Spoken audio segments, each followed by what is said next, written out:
Hola.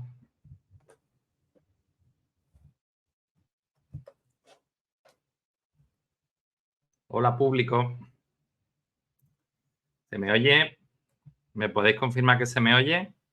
Que se me ve mal, ya lo sé, ¿eh? Con todos estos efectos aquí terribles, pero eso ya lo sabíais. Vale. 1, 2, 3, probando. Muy bien. Pues nada, me alegro de veros otra vez aquí con el pato este, con la marca del pato, que hasta que no pague, claro, pues va a estar ahí acompañándonos, pero está guay en realidad. Un pato así, bien hecho, bonito, muy bien. Pues bienvenidas y bienvenidos a nuestro Twitch Gotelé, que como veis ya no hay Gotelé, pero el Gotelé estará siempre en nuestros corazones y en el nombre del canal. Así que Twitch Gotelé Forever. Hoy va a ser un poquito especial, igual que fue la última, porque no estaré yo dando la brasa, como siempre. Y creo que eso le da bastante valor a este canal, porque si no, soy muy pesado yo todo el rato. Así que nada, hoy como sabéis los que ya habéis visto el aviso, vamos a contar con un invitado de mucho lujo, que nos va a enseñar cositas ya aquí de nivel, ¿eh? Ya no estamos hablando, con todos mis respetos a Andrew, pero ya no estamos hablando de HTML con emojis, ¿vale? Que está muy guay, está muy guay. Pero aquí vamos a subir un poquito de nivel y bueno, vamos a entrar en patrones de diseño y voy a dar paso a Alex. Hola, Alex. Buenas, ¿Qué tal, buenas, ¿se me tío? oye? ¿Se te oye? Yo sí Sí, tengo sí. algo, no gotelé, pero por lo menos pared plana y un reloj antiguo. El No reloj es sé si maravilloso, eso me encanta. ayuda a mejorar la experiencia. En este Sí, canal sí, tiene que haber cosas así, si no, no. claro. No, eso estoy Aquello totalmente de del acuerdo. neón, el neón de fondo, el premio este de YouTube, no. Esto no, No, no es nuestro estilo. además es mi primera vez en Twitch. No sé si esto lo puedo Uh, convalidar como streamer y lo puedo poner en LinkedIn ya. Eres streamer. O sea, yo lo hice. Ah, Yo aparecí en una esquina de un stream, 1 minuto, y ya dije que era streamer. pues, pusiste un O sea, comentario en un canal y ya eras streamer, ¿no? todo bien, todo bien. Mira, por ahí el chat dicen streamer confirmado, o sea que Sí, perfecto. sí. Y además me está dando la validación a Andrew, Sí, que sí. vi la semana pasada ese pedazo de Respect. lenguaje que me parece que tiene un mérito entender el concepto de árbol de sintaxis abstracta, coger los tokens, procesarlos con expresiones. O sea, me parece que tiene un mérito brutal. Así que hablabas del nivel, pero el nivel ya estaba muy alto. Es verdad, es verdad. Es cierto, es cierto. Bueno, pues Alex, para que no lo conozcáis, es un developer veterano con el que he tenido el gustazo de coincidir como compañeros de trabajo durante tiempo y bueno, en la nueva escuela también estamos colaborando juntos, o sea que es un placer para mí. Yo aprendo mucho de él siempre, él no lo sabe, pero me cuelo en sus clases y, y aprendo. Y todo lo que os enseño realmente ya sabéis que va así. O sea, el día anterior me he colado en la clase de alguien que sabe más que yo y luego voy yo y os lo enseño en clase. O sea, esto funciona así. Pues, pues bueno, pues Alex se ha prestado, muy guay, muchas gracias, para hacernos hoy un directito Un placer. de un patrón de diseño. Nos va a contar un poco qué problemas resuelve y le vamos a ver programar, a ver de qué va este patrón del template method. Ujú. Genial. Pues ¿Vale? bueno, decirte que de quien aprendo yo para enseñar ha sido de ti, que todo lo que me has enseñado ha sido valiosísimo, la verdad. Un honor. Pues venga. Vale, voy a ir compartiendo pantalla.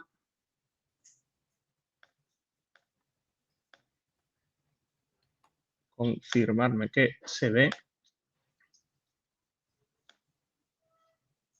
Sí, se ve.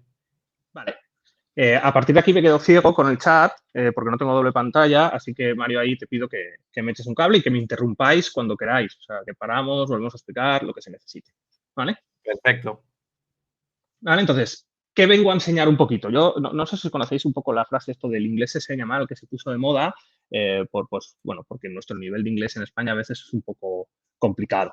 Y efectivamente yo creo que se enseña mal. Pero es que creo que hay otras cosas que se enseñan mal, ¿no? Y una de ellas es el concepto del patrón. Seguro que habéis oído hablar un montón de patrones por aquí, patrones por allá, de principios de diseño de software, de Solid, de Keys, de Drive, de Acme, y está muy bien, pero luego venimos a una página a intentar entender patrones y leemos una vez, nos quedamos igual. Leemos otra vez, nos quedamos igual, ¿no? Y parece que lo entendemos, pero luego no sabemos aplicarlo, acabamos haciendo un código spaghetti muy grande y algo inmanejable.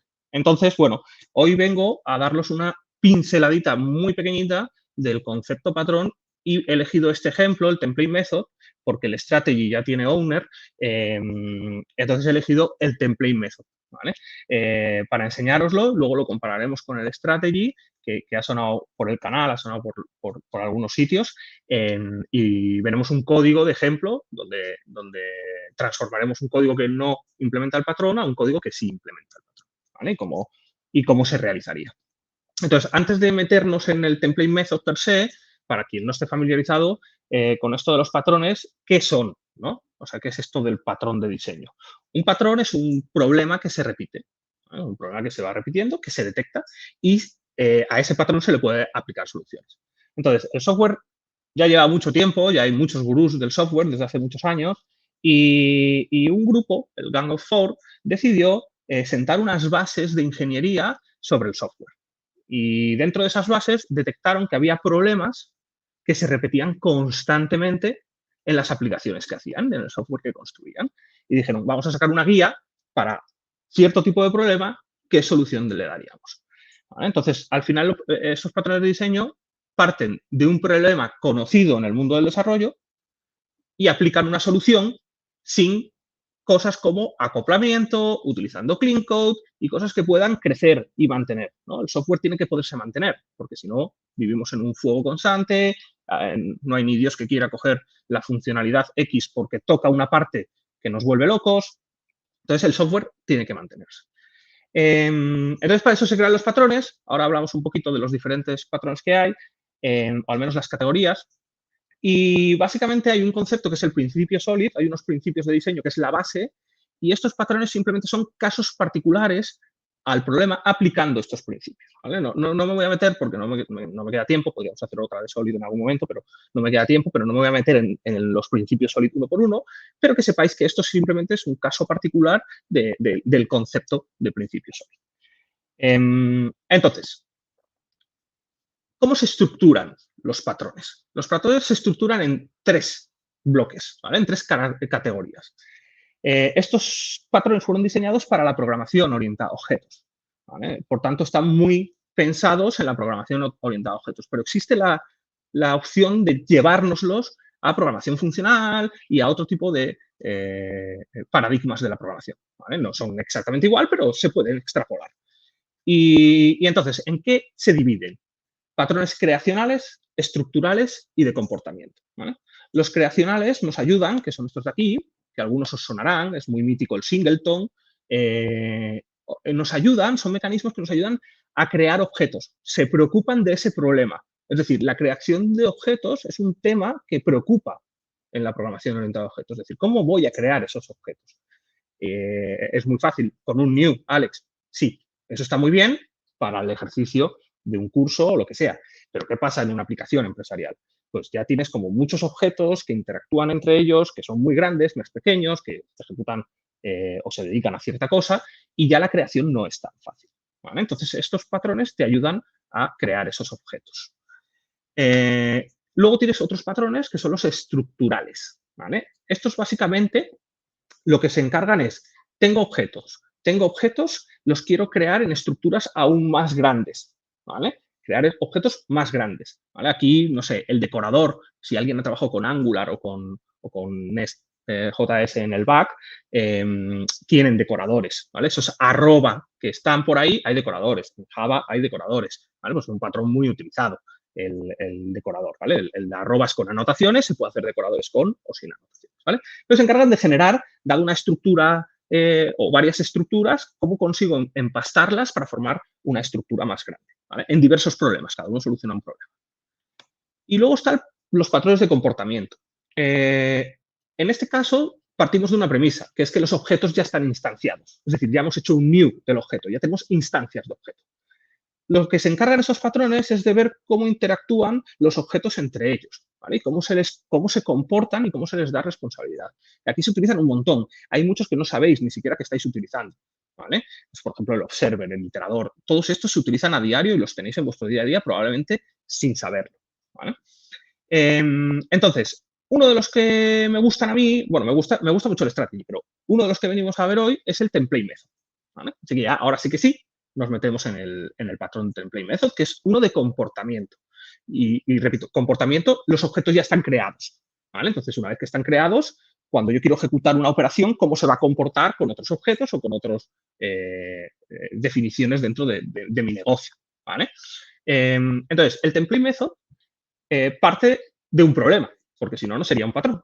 Así que vamos a ver cuál es el problema que nos propone Refactoring Guru. Por cierto, esta página me parece muy buena para aprender patrones, ¿vale? Podría haberme creado una PPT, pero dije, si ya hay alguien que se ha currado todo este contenido, ¿por qué no utilizarlo? Entonces, ¿qué problema tienes? ¿No? ¿Qué problema parto? Imaginaos que yo tengo un algoritmo, ¿vale? Que recuerdo un poco la definición de algoritmo, ¿vale? La definición de algoritmo es una sucesión de pasos finitos, ¿vale? O sea, tiene que terminar, que resuelven un problema, etc. ¿no? Entonces, pasos. La palabra pasos es importante. Entonces, cualquier cosa que nosotros programemos es una sucesión de pasos. Aunque lo hagamos con if, con force, son pasos, ¿vale? Cada sentencia es un paso, la instrucción de código.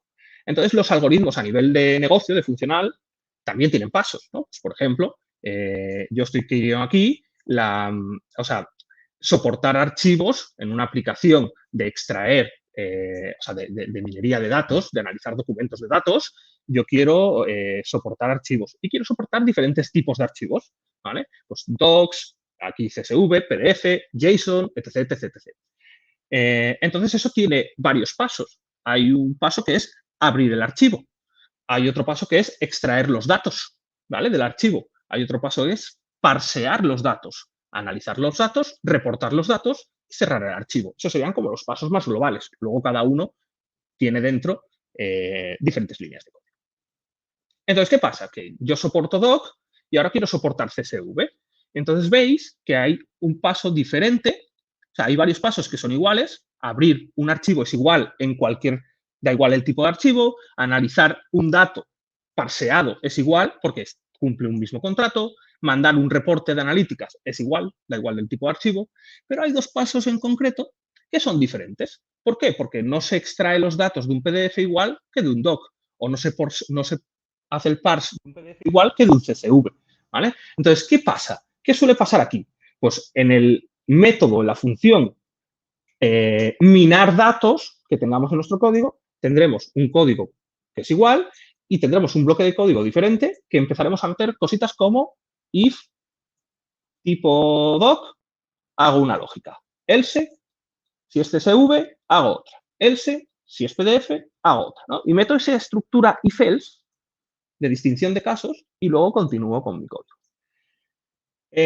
Ya os hago un spoiler que cualquier estructura, switch o if-else, es una estructura a mirar, ¿vale? Es una estructura que tenemos que revisar, porque aunque no voy a decir que son malas per se, pero son malas per se. O sea, te hacen distinguir casos dentro del código. Es decir, te hace acoplar lógica de tu código que no tiene que estar ahí, la hace meter dentro.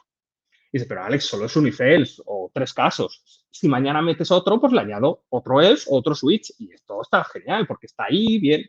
Claro, ¿cuál es el problema? Que este código va a estar en una aplicación de miles o incluso millones de líneas de código. Que no solo eso, sino que en otro sitio donde tenga que diferenciar docs, CSVs y PDFs, voy a volver a hacer los if-else con doc, CSV y CSS. Entonces, cualquier mínimo cambio o cualquier tipo de archivo que yo vaya a añadir, tengo que ir buceando en el código hasta encontrar dónde están esos if-else. ¿Vale? Entonces, uno de los principios SOLID que hay es open-close, que es la O. Y la O lo que nos dice es, tiene que estar abierto a extensión, mi aplicación tiene que estar abierta a extensión y cerrada a modificación. ¿Qué significa esto? Que para yo añadir nueva funcionalidad, en este caso, nuevos tipos de documento, no debo tener que tocar lo que ya hay. Debo poder escribir nuevo código separado, testeado por separado, independiente y poder integrarlo, ¿vale? De alguna manera. Pero no debo poder tocar lo que ya hay. Y los if-else, desgraciadamente, hacen que tengamos que tocar ese código, ¿vale? Así que este es el problema. Evitar el acoplamiento en el código que haga que en un futuro, cuando alguien quiera editar, no diga, no, es que claro, para meter un nuevo tipo de archivo son 2 meses. No, esto no. Debe ser una clase, 2 clases, pum, las inyecto y ya está. ¿Vale? Las meto dentro de mi código. ¿Vale? Entonces, ese es el problema. Y dices, oye, ¿qué solución? ¿Veis? Problema del patrón, solución del patrón. Y aquí tenemos una cosita muy interesante. Tenemos una cosita muy interesante que es un diagrama UML de clases que nos sirve para poder diseñar código sin tener que implementarlo, ¿vale? Cualquier developer debería poder entender este diagrama u otro que vamos a ver aquí, por ejemplo, este diagrama y debe poder implementar ese código sin ningún problema. De hecho, antiguamente cuando se pensó en la ingeniería del software, se pensó como va a haber perfiles que generen diseñadores de software que generen este tipo de diagramas y perfiles de developers que lo que hacen es llevar estos diagramas a la realidad, ¿no? A la implementación, en el lenguaje X. Esto es agnóstico del lenguaje de programación. Al final no fue así. Bueno, o sea, lo que ha pasado es que todos hacemos de todo. Pero bueno, que la idea está ahí, ¿vale? Entonces tenemos que saber entender este tipo de diagramas e incluso crearlos. Una vez que entiendes esto, es más fácil entender un patrón, ¿vale? Así que aquí tenemos dos clases, DataMiner y PDFMiner, ¿vale? Esta clase está, si veis, está en cursiva, ¿vale? ¿Qué significa esta clase? Que está en cursiva. Significa que es una clase abstracta. Hablaremos de ello en el ejemplo del código, ¿vale? Y aquí tenemos el método de la plantilla. ¿Qué es el método de la plantilla? Es mi método de negocio, la operación de negocio que yo quiero realizar. La principal, la general, que es minar un archivo, ¿vale? Hacer un análisis de un archivo dado un path. Esa es mi operación del negocio. Mi negocio quiere eso hacia el usuario. Esto está dividido en varios métodos, ¿vale? Los veis aquí. Que los métodos estén en cursiva significa que son abstractos. Lo veremos también luego. Y entonces yo tengo los diferentes métodos que los que son comunes no están en cursiva. ¿Por qué? Porque como el código es compartido, está en la clase madre o en la clase abstracta y implementados. Pero los códigos que son distintos, o abrir el archivo, extraer los datos, los que nosotros hayamos definido que son distintos, se van a implementar en una clase que hereda. Esta flechita aquí significa que hay una clase que hereda, que extiende de esta clase de aquí. Entonces, aquí, esto lo que nos va a hacer es obligar a implementar los métodos de la clase madre que no están implementados, ¿vale? En este caso, OpenFile porque es distinto, ExtractData porque es distinto y ParseData y ClosFile porque son distintos. Está definido así, que son distintos. Pero la operación de negocio la tenemos en la clase abstracta. Y ahora veremos el truquito para poder utilizarlo. ¿Ok? Entonces, bueno, aquí hay análisis del mundo real, por si todavía no has entendido, para que te dé un enfoque con otra parte del mundo. La estructura general del patrón, que esta ya es una clase sin tener nombres, la de arriba tenía nombres del PDF, esto ya es algo general. Tengo una clase abstracta con mi método funcional, mi método de plantilla, los diferentes steps, ¿vale? Y estos steps que están en cursiva son steps diferentes para cada subcaso, ¿no? Así que tenemos aquí una clase concreta y otra clase concreta. Vamos a hablar de dos conceptos, que es implementación versus abstracción. Ahora lo hablaremos. Entonces, básicamente, el template method lo que tiene es la lógica llamando a los pasos. Pero, por ejemplo, el paso 3 y el paso 4 todavía no están implementados en la clase abstracta. Pero, bueno, no pasa nada porque las implementan las clases hijas, ¿vale? Y no solo las implementan, sino que si una es diferente, hay muchas que son iguales, pero hay uno en concreto que es diferente, se puede llegar a sobreescribir, ¿vale? En la clase hija. Y hacer justo para ese elemento concreto, para ese caso concreto, se puede hacer un paso y sobreescribirlo. ¿Vale? Aquí tenéis un ejemplo en pseudocódigo. Dentro del ejemplo, en este caso, lo que está proponiendo Refactoring Guru como ejemplo es una estrategia de videojuego para la IA de los enemigos, ¿no? Entonces tenemos Game IA y aquí hay un montón de métodos, ¿no? Está el take turn, colectar recursos, construir estructuras, construir unidades, atacar. mandar scouts, ¿no? Para que revisen o mandar guerreros. Entonces, ¿qué es lo que pasa? Que esto, en función de si eres orco o si eres un monstruo, las estructuras, tus edificios, tus cosas se van a construir, o tus unidades se construyen diferentes. Pero, por ejemplo, colectar recursos es lo mismo, o atacar es lo mismo, ¿vale? O cambiar el turno. Entonces, ¿qué es lo que pasa? Que pues, implemento en la clase madre lo que sí es igual y lo que no es igual lo implemento en la clase hija, ¿vale? Los orcos pues, definirán su forma de construir estructuras. Y luego veremos por polimorfismo cómo eso va a ser agnóstico a quien use esto, ¿vale? Lo vamos a ver. Aquí tenemos un código. Este código no es un lenguaje de programación concreto, es un lenguaje en pseudocódigo. ¿Qué significa eso? Significa que da igual que hay una interpolación entre esto y un lenguaje de programación concreto, ¿vale? O sea, se puede sacar. Este lenguaje pseudocódigo se creó para hacer entender al developer que si aprendes las bases de la ingeniería del software, te va a dar igual el lenguaje de programación. Yo no he programado nunca en Go, pero estoy seguro que si me pongo ahora a hacer una aplicación, puedo programar en Go, ¿vale? Puede que me cueste más la curva de aprendizaje que alguien que lleve años. ¿Qué es lo que me va a costar más? Entender el entorno de ejecución, ¿no? Cómo lanzar comandos para compilar, ejecutar, tal. Pero lo que es construcción de código, una clase es una clase, un if es un if. Da igual, tendré que aprenderme la sintaxis, pero no pasa nada. Entonces, para eso existe el pseudocódigo, ¿vale? Fijaos que tiene como method, en vez de function, el is, un for each por aquí. Todo el mundo que lee esto probablemente lo entienda si es alguien que sabe programar. Y no es su lenguaje de programación, ¿vale? Así que nada, aquí está la clase de la IA del juego. El turno es el método de la plantilla, el método de negocio. Oye, quiero hacer mi turno como IA.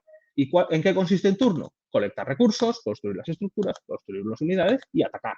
Eso es lo que construye, eso es por definición lo que construye. Ahora, la colección de recursos es prácticamente igual. Coges las estructuras y colectas los recursos. Perfecto.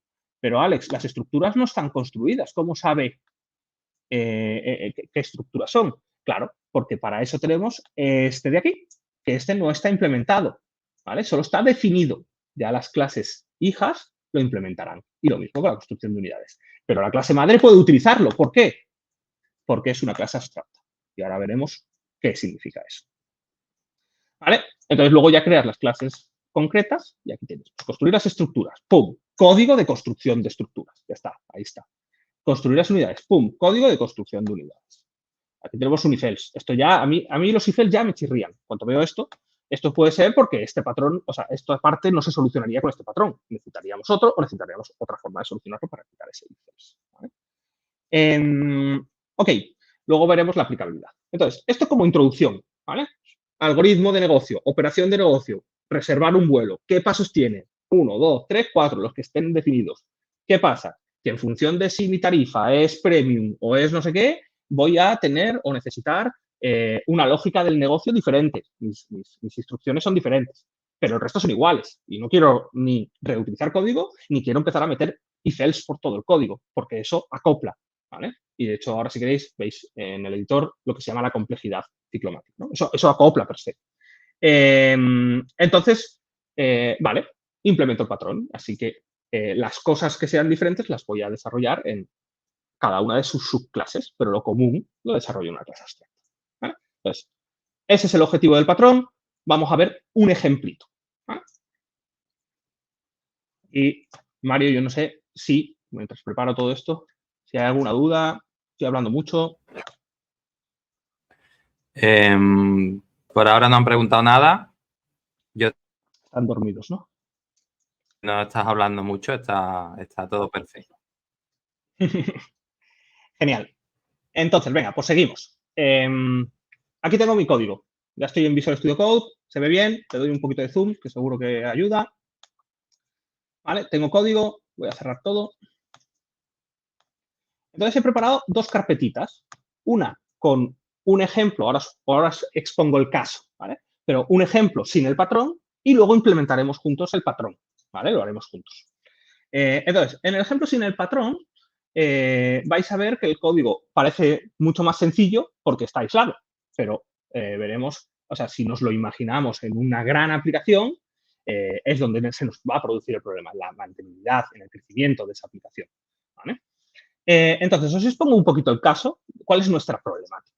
Nosotros tenemos una empresa de telefonía y queremos calcular las tarifas de un usuario, ¿vale? Por minuto, ¿vale? La tarifa por minuto.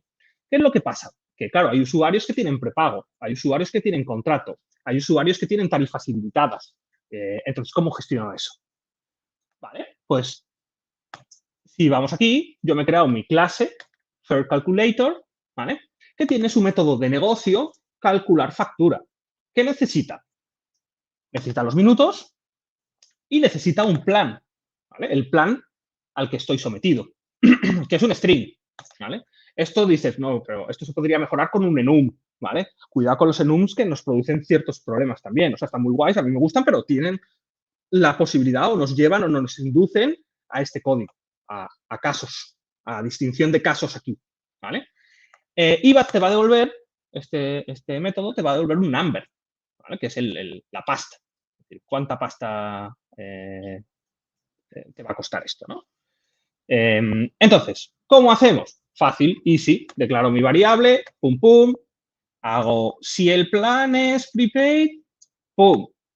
Lo pongo por su porcentaje de prepaid. Pero, Alex, ¿cómo vas a poner este número mágico aquí? Bueno, imaginaos, existe la posibilidad de que venga de un repository, ¿vale? De base de datos, ¿vale? De un repositorio de base de datos. No es ese nuestro problema ahora, pero sí, debería venir de un repositorio de base de datos. ¿Vale? Si el plan es postpaid, pues un 30 más cosas de negocio, cosas del negocio, ¿vale? Si es al límite, pum, es siempre 50, tarifa estándar. Y si no, claro, tengo que calcular si el plan que me meten no es ninguno de estos, yo tengo que calcular el error. Así que lanzaré un error al sistema que alguien recuperará, o esperemos, porque si no le dará un 500 al usuario y os funarán en Twitter, ¿vale? Pero bueno, ya está. Y acabo devolviendo el bill. Dice, joder, qué sencillo, pim pum, casos. Alex, hay una nueva tarifa, no te preocupes. Else if plan other, venga, calculo. ¿Vale? Y ya está, muy sencillo. ¿Cuál es el problema? No había problemas, ¿vale? Entonces, insisto en que esto, claro, aquí lo que quiero hacer entender es el patrón. Entonces, el ejemplo es muy sencillito, está muy aislado, solo tenemos dos clases, una de test, ¿vale? Que ahí están, y una de el cálculo en sí, ¿vale? El problema es cuando esto lo metemos con 250 millones de clases, con 250 millones de casos y además luego en función del plan tengo otra operación de negocio que al calculate bill le aplica un descuento y ya está, ya no sé dónde meto el código, ¿vale? Y tengo que ir buceando. Problemón. Otro detalle es, fijaos estos cuadraditos que tengo aquí, estos cuadraditos amarillos que pone complejidad es 7. Es hora de hacer algo, ¿vale? De hecho, creo que cada vez que pongo un caso, esto va a ir aumentando mi complejidad. Es 10. Y creo que ya a partir de X te dice que sí, ¿qué te pasa? Que es demasiado complejo esto. ¿Vale? Entonces, ¿esto qué es? Esto es la complejidad ciclomática. Esto lo que te mide es la complejidad ciclomática. La complejidad ciclomática es una métrica del software que nos va a decir cuán de difícil es leer nuestro código. ¿Vale? Esto lo tiene Sonar también y lo podéis configurar. Creo que está en, si no recuerdo mal, está en 15. A partir de 15 es cuando salta en SonarQube. Pero bueno, igualmente se puede calcular. Hay una fórmula muy fácil que las suelo enseñar en los cursos avanzados que doy y es fácil de calcular. Pero hay una extensión que es muy interesante, que es, creo que es CodeMetrics. CodeMetrics, por si a alguien le interesa, te va a dar para tus funciones tu complejidad, ¿no? Y esto básicamente ya empieza a ser difícil. A partir de 5 empieza a ser difícil. ¿Eso qué quiere decir? Que cada vez que yo abro caminos, me aumenta en 1 la complejidad. Es decir, cada vez que mi flujo se puede bifurcar, ¿no? Es decir, empiezo en el estado inicial y de repente empiezo a tener ramas en un árbol de estados, ¿no? Y empiezo a decir, si hay una condición me voy por un camino, si no me voy por otro camino. Esto en la cabeza empieza a sumarse en vuestra pila de procesamiento de la cabeza hasta que hace un Stack Overflow y dices, ya me he perdido, no sé por qué camino voy, ¿vale? Estoy yendo por, o sea, no sé si ahora es por aquí, si ha entrado en este if, si ha entrado en este otro if, no tengo ni idea.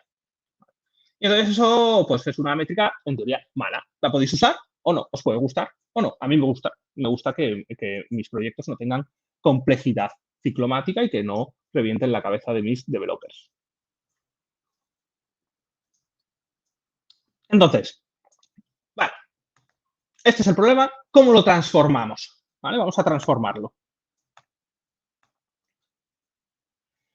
Entonces, aquí tenemos el código con el ejemplo. Ya tengo los tests hechos, pero no os quiero hacer tan spoiler. ¿Vale? Entonces, tenemos calcular el build y tenemos dos partes. He definido dos partes del proceso. Obtener la tarifa base y calcular el rate por minuto. ¿Vale? Lo he separado en esas dos fases. El cálculo del rate por minuto, pues es algo que más o menos puede ser fácil o al menos o calcular o sea, el cálculo del rate por minuto va a ser diferente y el cálculo del rate base también va a ser diferente en función de la tarifa. Entonces, aquí la idea es utilizar abstracciones en vez de implementaciones, ¿vale? Construir las implementaciones en base a ciertas abstracciones. ¿Qué son las abstracciones en programación orientada a objetos? Son esos elementos de programación orientada a objetos que no pueden crear objetos. O sea, no les podemos hacer un new, ¿vale? En la mayoría de los lenguajes de programación hay dos principalmente, que son las interfaces, y son las clases abstractas, ¿vale?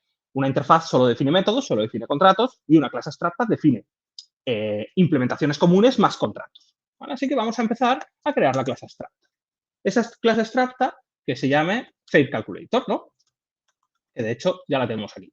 ¿Cómo creo una clase abstracta? Abstract class FateCalculator. Ya tengo una clase abstracta. Ya a esto no le puedo hacer un new. Ya está, se acabó, porque le he puesto esta abstracta, ¿vale? Y entonces esto lo voy a borrar. ¿Y qué es lo que pasa?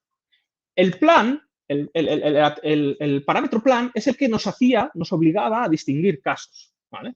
Y lo que voy a hacer es cambiar ese parámetro plan y me voy a ver los casos a clases, ¿vale? Clases hijas que hagan el cálculo, ¿vale? Entonces aquí tenemos calculate bill, me das los minutos y te devuelvo un number. ¿Y esto qué tiene que hacer? Esto va a tener que calcular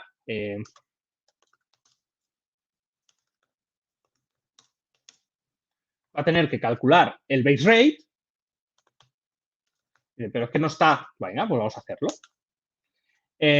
Entonces, ¿cómo defino un método que no voy a implementar? Pues aquí, bueno, voy a desactivar esto porque no quiero spoilers.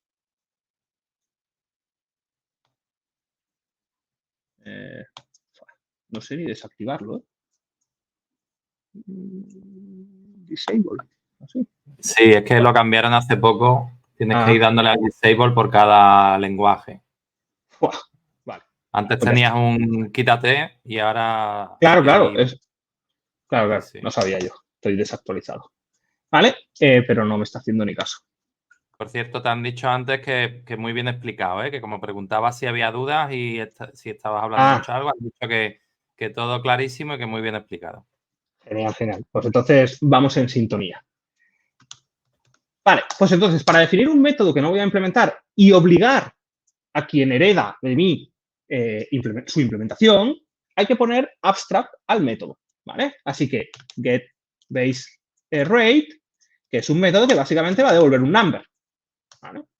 Entonces yo aquí defino el contrato, defino las reglas del juego para este método y quien quiera sumarse a este juego tiene que implementar esas reglas. También voy a definir el otro método que es el calculate rate per minute. ¿Vale? Que esto básicamente pues también puede devolver un number, ¿no?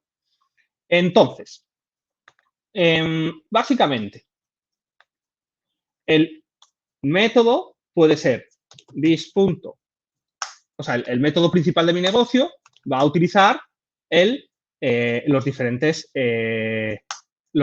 métodos que componen mi negocio, ¿vale? ¿Qué es lo que pasa? Yo tengo que calcular el rate per minuto. El rate per minuto necesita que le pase los minutos. Así que venga, vamos a añadírselo al contrato del negocio. Así que ya lo tenemos aquí. ¿Vale?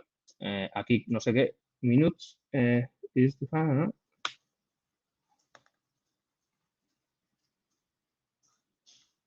Esto es un tema de mi configuración del linters, ¿vale? Que he configurado el linter y él se cree que el linter no está muy preparado para las clases abstractas. Vale, y entonces esto tiene que devolver un number. Así que, bueno, pues vamos a devolver el number, ¿no? O sea, si miramos el negocio, o sea, si miramos la lógica, teníamos el precio base, ¿vale? Y luego tenemos el cálculo. Entonces, voy a hacer cons base igual al precio base, ¿vale? O base price, o base rate, o lo que sea, es igual al precio base, this punto const rate es igual al cálculo, y luego lo que nos dice el negocio es que esto tiene que ser la suma de esos dos valores, ¿vale? Lo vemos aquí. Así que vamos a la suma de esos dos valores.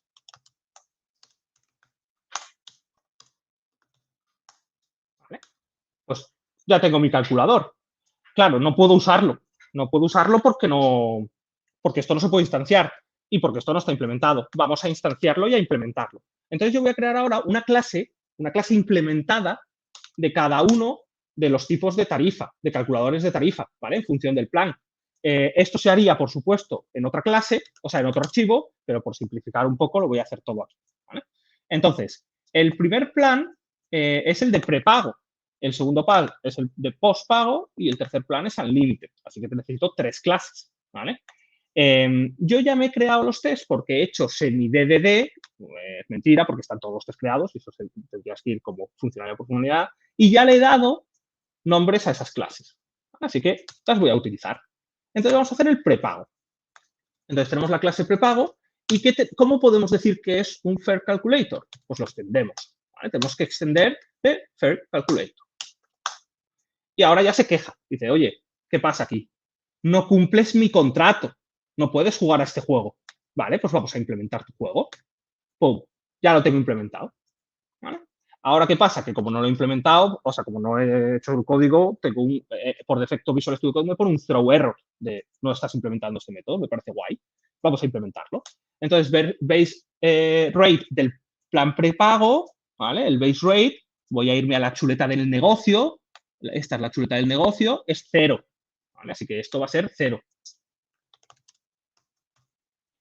¿Esto qué pasa? ¿Que debería venir de un repositorio? Sí, por supuesto, debería venir de un repositorio. Y ahora os comento una cosita de eso. ¿Vale? Aquí tenemos minutes y el cálculo de minutos sería return minutes por la tarifa. La tarifa del plan prepago, no me la sé de memoria porque no es mi negocio, 0.1. ¿Vale? Pues ahí tenemos los dos cálculos. Entonces, con esto, ¿vale? Con esto de aquí, yo ya puedo instanciar esta clase, ¿vale? Yo ya puedo instanciarla. Entonces, al poder instanciarla, puedo ejecutar sin ningún tipo de problema mi calculador de tarifa. Así que vamos a ejecutarlo. Vamos a ir al test.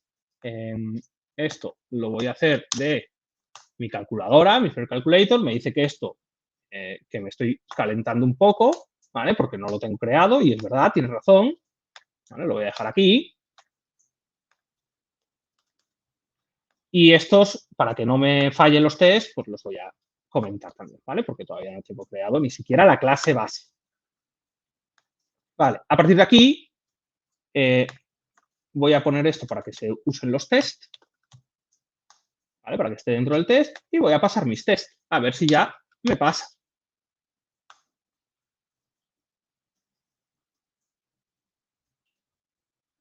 Entonces tengo 2 Fair Calculator, ahora veremos, le voy a cambiar el nombre, pero bueno, este de Pattern Example, que es el que estamos ejecutando, ha pasado. Es decir, esto ya me está calculando tarifas de prepago. Fijaos, ¿cuántos IFELs tengo? 0, ¿vale? Y no solo 0, sino que ahora voy a crear las otras. ¿Cómo las he llamado? Pues ahora las llamamos, creo que es postpaid, ¿no? Por llamarlas igual y no postpaid, que esto tenía como base 30 y como rate, me lo voy a fumar y ahora lo revisamos, 0,2. 0,05. ¿vale? Pero estos datos, estos van a venir de una base de datos, vendrán de algún lado, ¿vale? Y luego también tenemos el otro plan, que es el Unlimited, ¿vale? El Unlimited, ¿qué le pasa? Que tiene como base 50 y la tarifa es cero. La tarifa del minuto, esto es cero, ¿vale? Voy a darle el nombre, porque estoy haciendo mucho copy-paste. Unlimited, la tarifa base es 50 y esto es cero. ¿Qué pasa? Que no tengo los minutos. Pues ya está, si no necesito minutos, pues ahí se quitan, no pasa nada. ¿Vale? Entonces ahora ya tengo mis 3 planes creados, porque son los 3 planes que tiene mi negocio, no tiene más planes. No, o sea, un negocio de telefonía suele tener los planes bastante contados. Entonces, bueno, voy a traer las importaciones y vamos a ejecutar los test.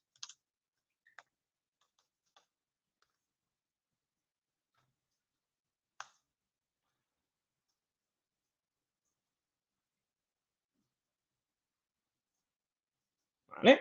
Fijaos, ya pasan todos, tengo mis tests. ¿Cuántos if-else tengo? 0. 0 if-else. Ni un if-else he necesitado. ¿Vale?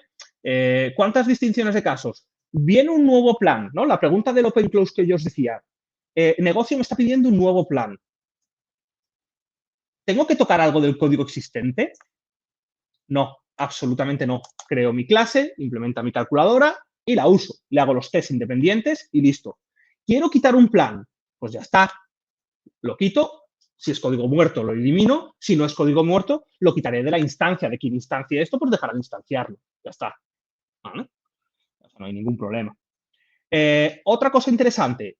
Con esto me permite tener repositorios de base de datos, es decir, clases que me recuperan información de base de datos independientes por clase.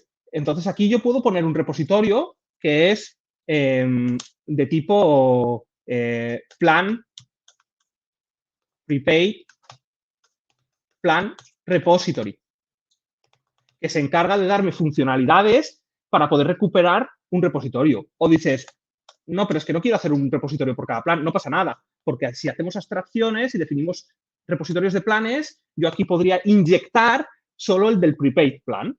Y así voy solo con contratos, que es mi objetivo. ¿Vale? Mi objetivo es no acoplar a implementaciones, nunca. Siempre ir a través de abstracciones y contratos, siempre, para que yo pueda sustituir esto por cualquier cosa a la hora de crear. ¿Vale? Ese es el objetivo. Vale, y más cositas, creo que así, a nivel de patrón, esto es un poco, sería la transformación y la implementación de patrón, ¿vale? Os voy a dar 2 pinceladitas más que me quedan y si queréis, pues pasamos ya a cuestiones o charlamos o yo qué sé, nos tomamos una birra, lo que sea. ¿Vale? Entonces, os voy a contar, este caso diréis, bueno, Alex, es un poco más chorra, fija que tienes 47 líneas de código, aquí tienes 16. Bueno, la calidad del código no se mide por el número de líneas, ¿vale? Se mide por la dificultad que yo tengo para añadir nueva funcionalidad y dársela al usuario. Con esta, aunque tenga más líneas de código y estará en clases separadas, me permite que un developer cree un plan y el otro developer cree otro. Y no tocan nada de esto, o sea, no se interconectan. Cada uno puede tirar su plan y sus tests y el otro su plan y sus tests. Y no pasa nada, ¿vale? No pasa nada. Otra cosa que me permite esto, muy interesante, es poder yo definir cosas como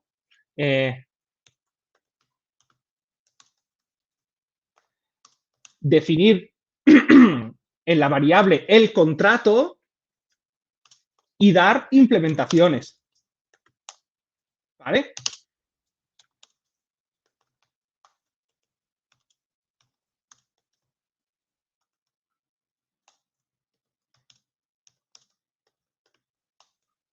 ¿Ok?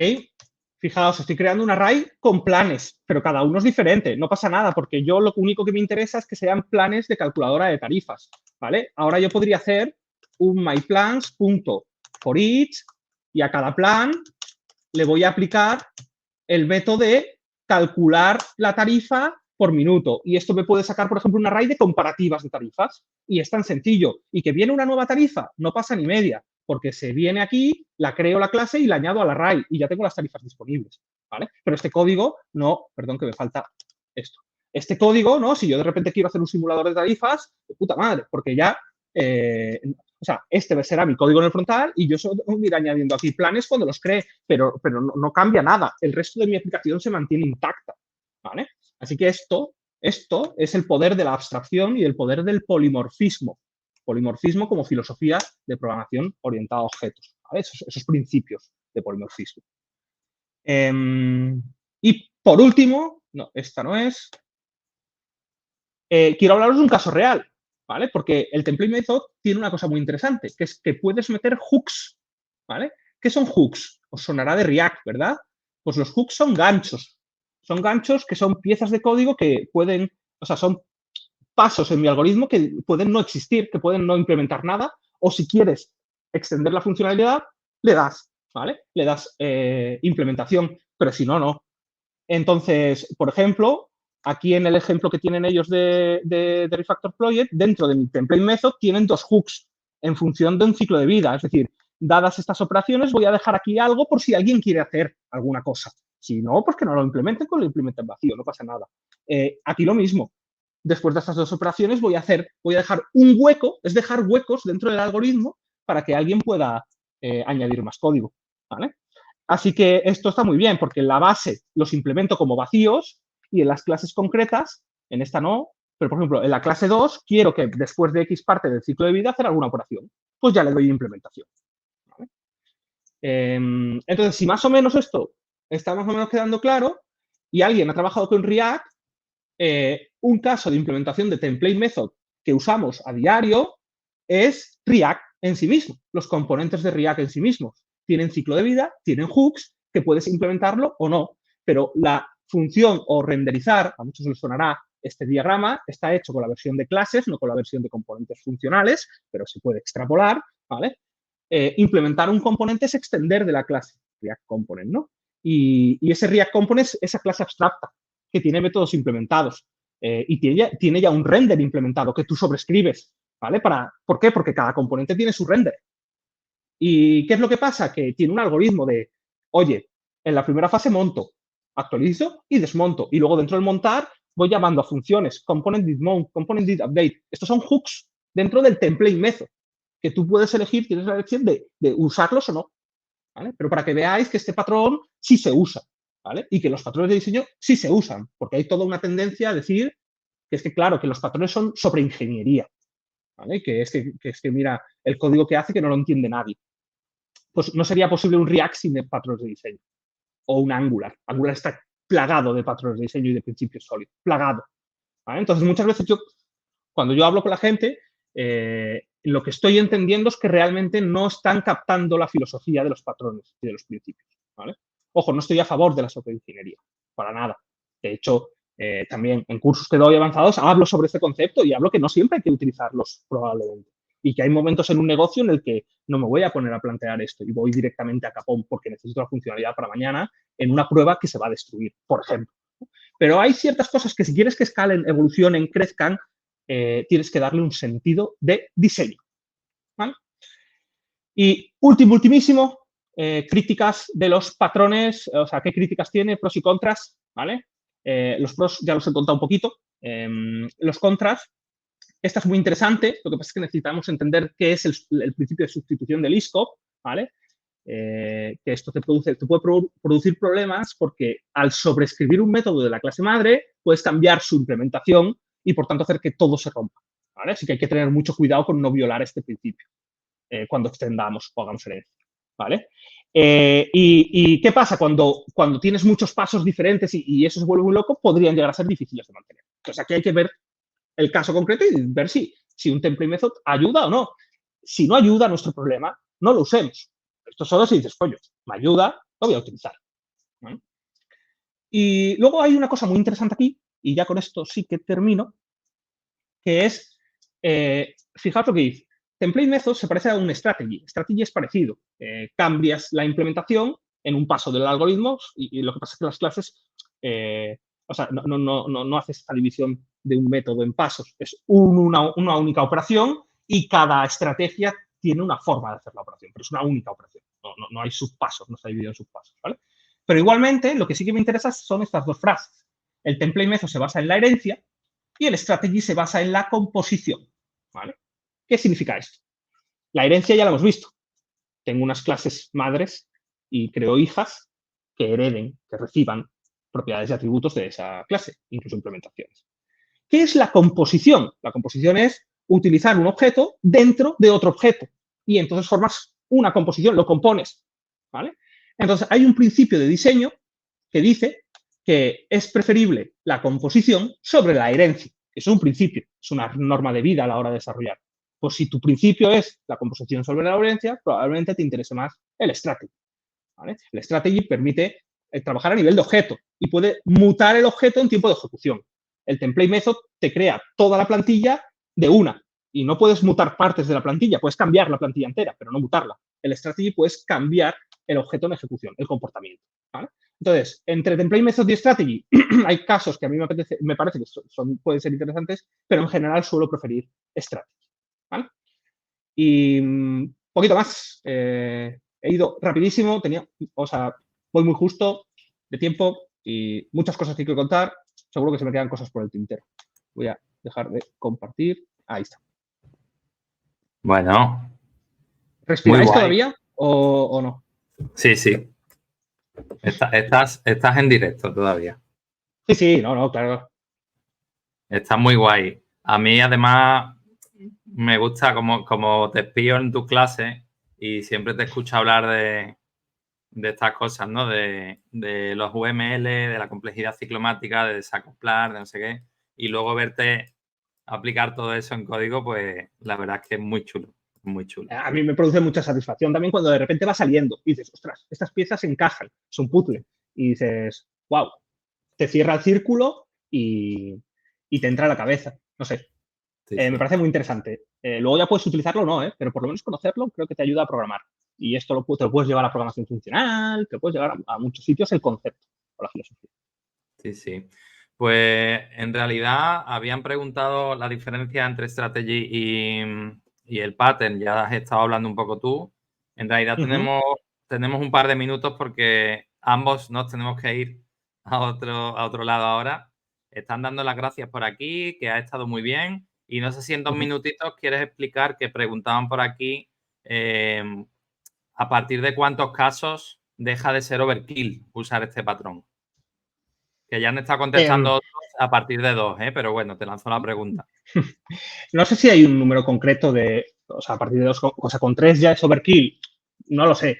Eso también es un feeling. Ahí está la parte en la que tú dices, esto se vuelve inmantenible. ¿No? Es decir, yo ya no, añadir más casos aquí no tiene sentido. O son casos que no paran de cambiar. O sea, una cosa es que son casos que son 3, pero se van a mantener casi siempre así toda la vida del software, o dentro del roadmap. O sea, cuando tú diseñas software, tienes que tener en punto de vista hacia dónde va tu empresa, hacia dónde va tu producto, ¿vale? Porque también eso te ayuda a llevarlo, ¿no? Ahí. Entonces, puede que a partir de 3, si son productos que encima cambian, que entran nuevos constantemente, se quitan, bueno, igual puede llegar a ser un overkill y tienes que hacer algo como un poquito más genérico que venga de base de datos, ¿no? Pues si ya te viene el rate y te viene el minuto de base de datos, bueno, pues igual con un repositorio, con una query ya haces el cálculo y no tienes que hacer 45 clases. O sea, este ejemplo, pues probablemente se implemente de otra manera. Era ver cómo es la implementación concreta del ejemplo. Pero hay otros casos como, yo qué sé, métodos de pago o cosas así que son muy estándares que podría tener sentido, porque ¿cuántos métodos de pago hay? 3, habitualmente, ¿no? O sea, más de 3 es muy complicado y no suelen estar cambiando mucho. Está tarjeta, está PayPal, está Bizum, bueno, te he metido transferencia, ya está. Pero más allá, no hay muchos más métodos de pago. Entonces ahí igual dices, pues voy a utilizar un template. ¿Sabes? No es algo que cambie. Pero bueno, no sé si tampoco hay una cifra contemplada de, como si tengo 15 casos, pues igual tengo que pensar. Igual tengo que ir por otro lado dentro del diseño. Muy bien. Siempre con el objetivo de no importar, o sea, no acoplar, ir con contratos y que yo cuando meta más cosas que no tenga que tocar, no tenga que bucear en los casos de uso, ¿vale? O sea, perdón, en los casos de los if-else o los switches. En cualquier caso, tanto por debajo como por encima, creo que por debajo, pues al final, si sabes que vas a quedarte en 2, igual es complicarte demasiado la existencia, ponerte así. Y hacia arriba siempre tener en cuenta que crecer en horizontal no es tan problemático como hacer crecer el código de una sola clase, ¿no? Que al final que yo tenga muchas clases pequeñitas es mucho menos problemático que tener una clase que suma todo ese código, ¿no? Exacto. Esa God class, ¿no? Muy bien. Pues nada, por aquí dicen que todo bien, Alex, que ha molado. Sí. Dicen que ha Estoy molado. viendo a Luxor que quiere ver más patrones. Sí, sí. Les ha gustado el PUM mucho. El PUM nos ha gustado a todos mucho. El PUM, ¿no? Sí, nos ha gustado mucho. Y nada, muchas gracias por haber compartido este ratito con nosotros, por habernos enseñado. Decirle a los que estáis mirando que Alex está también en el Discord de la comunidad de Not Just Dev, por tanto entiendo que te pueden buscar por ahí. Totalmente. A invitarte una Que me escriban. birra, a enviarte Eso me gusta. regalos, todo ese tipo de cosas. Eso me gusta mucho también. O sea, las cosas Muy bien. importantes primero. Sí, sí. Sí, que me pueden preguntar. Ha sido un placer. Muchas gracias a quienes hayan estado escuchándome. A mí me gusta mucho que poder transmitir cualquier cosa que sepa. Incluso me puedo equivocar o no saberlo y en un futuro cambiar de opinión. Y igual os vengo en 5 años diciendo que los patrones no sirven para nada. Pero a día de hoy lo creo y por eso quiero enseñarlo. ¿Vale? Así que nada, ahí me tenéis por la comunidad y cualquier duda contesto. Perfecto. Pues muchas gracias a todos. Deciros un mini spam que vamos a hacer ahora la sesión informativa del curso avanzado que da también Alex. Así que los que queráis, pues nos vemos allí ahora en un ratito. Y a todos los demás, muchas gracias por haber estado por aquí. Un abrazo a todos. Muchas gracias. Adiós.